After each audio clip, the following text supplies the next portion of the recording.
서울 노원구 도봉구 일대 아파트 단지 전격. 연합뉴스 불과 몇 년 전만 하더라도 은퇴를 앞두고 노후를 준비하는 가장 좋은 수단은 부동산이었다. 작은 아파트나 오피스텔 혹은 상가라도 사두면 따박따박 월세를 기대할 수 있어서다. 큰 돈은 아니더라도 은행의 금리보다는 높은 수준이니 은퇴 후 줄어드는 월 수입을 대체할 수 있었다. 때문에 일부에서는 부동산이 효자라는 우스갯소리도 있을 정도였다. 하지만 지금은 사정이 달라졌다. 내가 살고 있는 집 외에 집을 보유하게 되면 세금 폭탄을 감수해야 하기 때문이다. 집을 가지고 있을 때 내는 보유세는 물론이고 파는 것도 높아진 양도세 때문에 문제다. 정부는 보유하고 있으면 부담일 것이라며 시장에 매물이 나올 것으로 예상했지만 실제 시장보다는 증여가 늘어나고 있는 게 현실이다. 한경TV 18일 한국부동산원에 따르면 지난 9월 서울의 아파트 증여 건수는 올 들어 최소인 449건으로 올해 누적된 증여 건수는 1만 804건에 달하게 됐다. 월 평균 1200건에 달하는 셈이다. 강남에서 시작된 아파트 증여 열풍은 강북을 지나 경기도, 인천 등 수도권으로 확대되고 있다. 이제 재산 증여는 일부 부자들의 얘기만은 아니게 됐다. 실제 퇴직금으로 아파트를 사놨다가 이러지도 저러지도 못하다가 결국 증여에 나선 사연이 오준석 TV를 통해 소개됐다. 소소한 월 수익을 기대했다가 세금 폭탄에 결국 아들에게 물려줄 수밖에 없는 현실이 잘 설명됐다.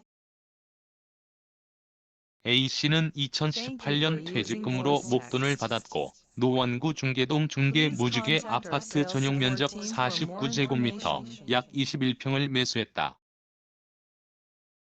당시 매수 금액은 3억 1,500만 원이었다.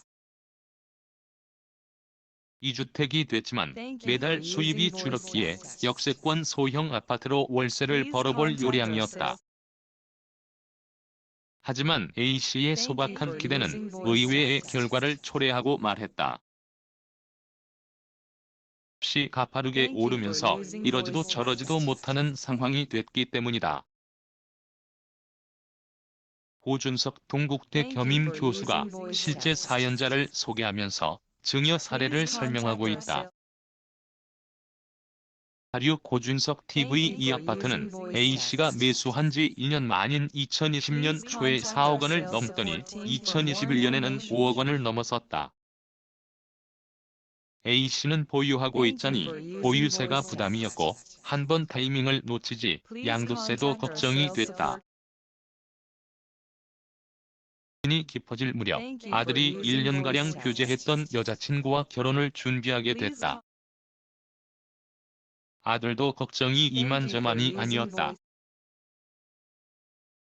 전셋값이 너무 오른 데다 마땅한 물건을 찾기도 어려웠기 때문이다. 지난 6월 1일부터 다주택자에 대한 양도소득세 중과 조치가 시행되고 있다.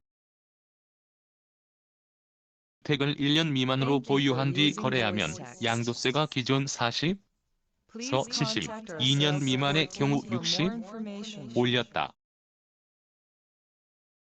이에 2주택자는 기본 세율의 20%, 3주택자는 경우 30%가 더해지면서 양도세 최고 세율은 75% 인상됐다. 여기서 끝이 아니다. 양도세 세율에서 지방소득세가 10%로 부과되면서 다주택자가 집을 팔면 최고 82.5% 세금을 납부해야 한다. A씨는 고민 끝에 전문가를 찾았고 결국 증여로 가닥을 잡았다. A씨는 아들에게 증여를 해주면서 세금을 아낄 수 있었고 아들은 이로 인해 신혼집을 안전하게 장만할 수 있었다. 현재 이 아파트는 지난달 6억 7천만 원대의 손바뀜이 일어났다. A씨가 보유하고 있던 3년 반 만에 집값이 2배가량 오른 셈이다. 호준석 동국대 겸임 교수가 실제 사연자를 소개하면서 증여 사례를 설명하고 있다. 고준석 TV 처음부터 A씨가 시세 차익을 기대하고 아파트를 매수한 건 아니었다. 때문에 월세와 함께 노후를 보내려는 계획은 무너지게 됐다. C의 아들도 마찬가지다. 부모의 도움 없이 집을 구해 신혼살림을 꾸리려고 했지만 높아진 전셋값에 결국 A씨에게 손을 벌린 셈이 됐다.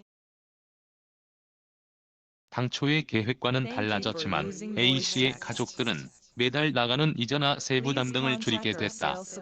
호준석 동국대 겸임 교수는 과거에는 세금 걱정이 강남이나 일부 부유층의 전유물이었지만 이제는 집을 보유하고 있는 유주택자라면 반드시 고민해야 할 문제가 됐다며 집은 처분할 때나 보유할 때 세금에 대한 합리적인 선택이 필요하다고 말했다. 김하나 한경닷컴 기자 해너의 한경.